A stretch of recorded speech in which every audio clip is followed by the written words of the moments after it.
Well, the operation of the games are not really affected, but keep in mind that here in Tokyo, cases are hitting records almost every day for the past week, and this is putting the Japanese medical systems under pressure. This is the fifth wave of the coronavirus in Japan, and this time there are reports about some people dying at home because hospitals are too full.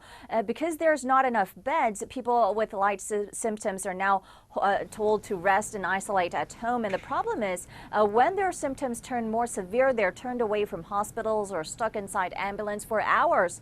And in fact, in Tokyo, more than 80% of beds for critically ill patients are now occupied. And the fear is hospitals across the country, not just in Tokyo, will fill up very soon, fueled by the Delta variant. Now, despite the situation at hospitals and surging cases across the country, there's a growing sense of defiance among the public. Mobility data shows more people are out and around in major shopping areas, and the majority of restaurants and bars in Tokyo are now ignoring requests to close early and stop serving alcohol because many say that they are fed up with being the target of virus restrictions.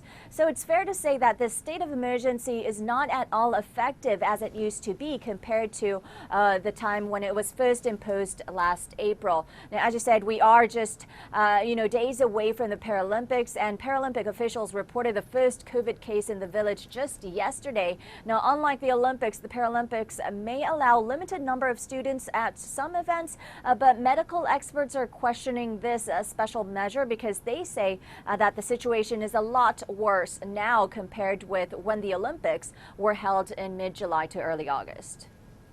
And talking about people's defiance to restrictions, Mayu, some medical experts in Japan are saying that the virus is now out of control. So how is that affecting medical systems in Tokyo and people's expectation about managing this pandemic?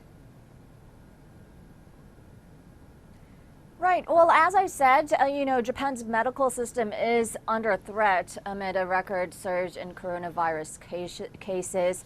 More people are staying at home, and there were this devastating report, this shocking report to hear news recently about a pregnant woman who lost her baby after testing positive because no hospital had the bandwidth to take her in, although we're not certain at this point if there is a direct correlation between the virus and her miscarriage.